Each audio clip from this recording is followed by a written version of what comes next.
Welcome to Section 420, Talkin Yankees. And thus begins the Aaron Boone era. Pitchers and catchers reported on the 14th, Valentine's Day, and just yesterday, position players reported to camp, including the new addition, Giancarlo Stanton. And fan enthusiasm seems quite high, not because of last season's postseason run, but the addition of Giancarlo Stanton. Ticket sales are way up. In fact, the Yankees have sold even 500,000 more seats than they did at this time last year. To spice up spring training, the Yankees have invited Seattle Seahawks quarterback Russell Wilson, who actually was a baseball player in college and was drafted by the Texas Rangers, to camp to work with the Yankees. Mainly just kind of commiserate with them, give them a kind of a quarterback, Super Bowl champion feel. It's a gimmick. Why not? Who cares? And the Yankees decided not to sign Yu Darvish after all, which I think was the right move. He ultimately went to the Cubs for a 5-year deal, and fine, they could have him. And overall, the free agent market has been quite slow. In fact, a lot of free agents are getting nervous, still unsigned with spring training underway. Reason is it's the new philosophy a lot of GMs are using right now, such as Cashman. Instead of overpaying for veterans, they just rather grow through their farm system. And you're probably going to see a lot of players have to take 1-year deals and smaller deals. And the days of overpaying for a veteran who's well past his prime for 5 years, those days might be over. CC Sabathia was smart to sign early with the Yankees, had that 1-year deal for $10 million. Now, even he admitted that right now he would be panicking. If he was one of these free agents that tried to hold out for extra money, he still might be out of a job. So, smart move, CC. And in fact, Todd Frazier, who the Yankees picked up last season and was very instrumental during the postseason run, became a big clubhouse guy. But he was a free agent, and you knew the Yankees weren't going to re-sign him because they had Andujar and Gilbert Torres coming up. Well, he ended up going to the Mets for just a 2-year deal worth $8 million per. It's not really that much. So, it's good for him. He likes New York, he wants to stay in the area. Probably rather be a Yankee, but you know what? Good luck with the Mets. Now, there's not many roster spots open for grabs, and pretty much everyone's settled in from last season. And of course, with Stanton coming over, well, that job is his, whatever he wants. But now Chad Green as middle relief, he's actually coming to the camp in mind as a number 5 starter possibly, which I don't think is best for the team at all. Now, technically, the spot's open. He could win the job if he just wows everyone in spring training, but he was so instrumental last year for the Yankees as a middle relief guy, coming in for 2 innings and just blowing everyone away, sort of a la 1996 Mariano Rivera. So he might compete for the job, but if he pitches great in spring training, I think they should just keep him in that middle relief role. He serves the Yankees way better that way. And all the players are settled in spring training. Let them stretch, let them get at the pitch counts, let them remember how to swing a bat. Hopefully no one just tears anything. But now we're going to get to something kind of important for you, the fan. So we all love taking the subway to the game, or a Metro North, or maybe the bus. No one takes the bus. Plus, it's too complicated, the bus now. It's not the Metro card. We got the select thing. Like, what the hell is that? And the thing only goes to certain stops. It's too much to think about with the bus. A lot of people don't really know where to park all the time. A lot of people are those type of people, they just go to one Yankee game the whole year. It's like, well, I got to pay for parking.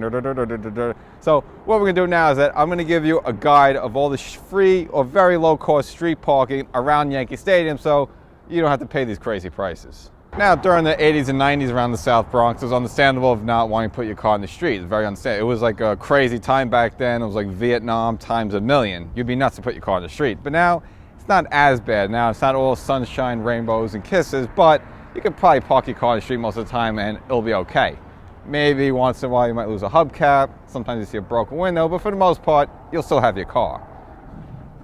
Yeah, you have the parking garages and all that, but first of all, you're going to pay like $30-40. That's ridiculous. And in fact, worse than even that, it's like when you have all the cars in, you're trying to get out, it's annoying. Because all the cars are trying to come out at once, so it takes at least 45 minutes just to get out of the lot. Meanwhile, traffic's all backed up here, so it's like another 45 minutes. It takes you 2 hours to get home just because you parked in one of these lots, so don't use a lot.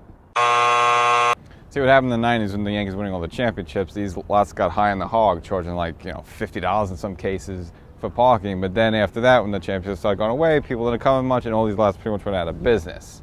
Lots serve some purposes. I understand you want to come early with your friends, you want to tailgate a little bit with the beer, make sure you put it in the cup, otherwise the cops will give you a summons, or a barbecue, even though a lot of them don't allow you to barbecue, but you put it behind the car and just try to blow the smoke so they don't see it. Lots serve some purposes.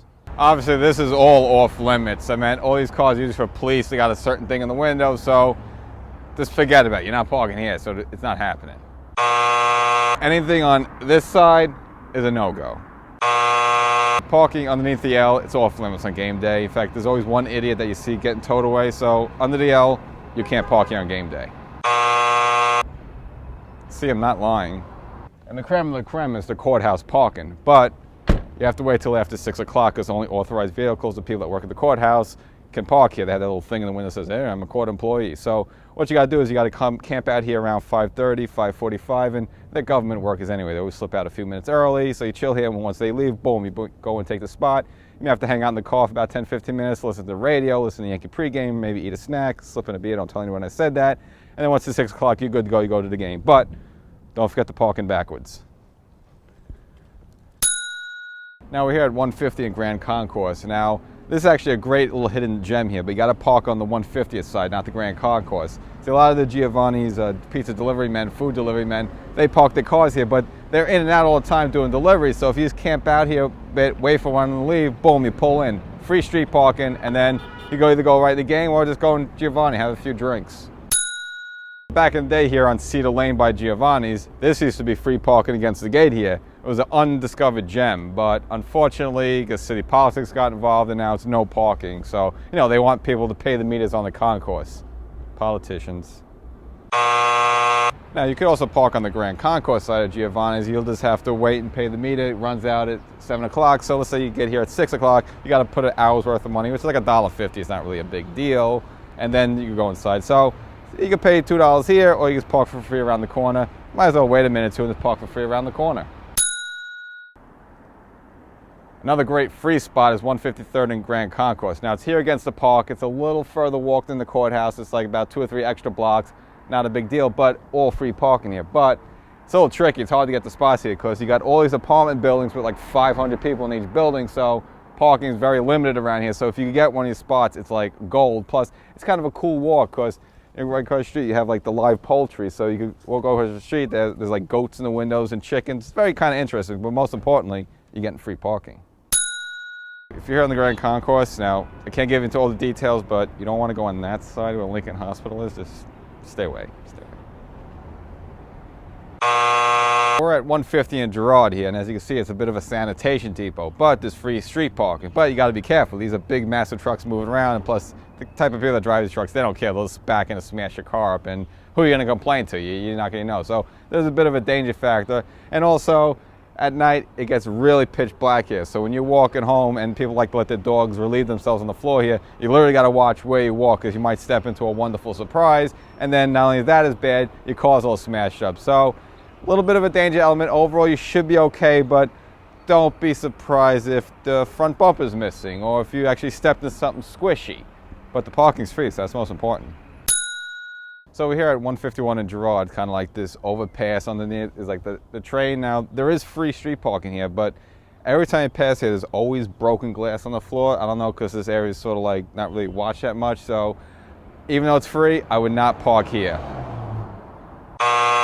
Now we're here at 149th in Walton, and it's not free parking. You have to wait to the meter. So again, you get here early, you may just put $1 or $2 worth of funds into the machine and just walk to the stadium. That's fine, but just for a night game, at night, this block is very dark and it's a little on the creepy side.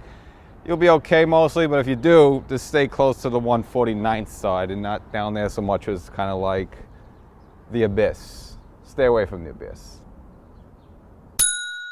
So we're here down at 144th and Grand Concourse, and this is like Siberia. It's like going to another planet. Very far walk, but you might be one of those people like I am a lot of times where, you know what? If you want to pull off and you're guaranteed to get a spot, you don't have to drive around for 15 minutes, which is kind of annoying. I would understand that, but it's metered parking, so same deal. If you come here, you might have to plop down about $1.50 or $2, but then you got a very long walk to the stadium. So if you want to do it, you're almost guaranteed to get a spot here, but be in for a very long walk before the game, and of course a very long walk back from the game, and it's kind of a desolate area. Should be safe mostly, but you're better off just going down, at least try to get one of the other spots I told you about. You know what, I changed my mind. I'm just going to take the bus.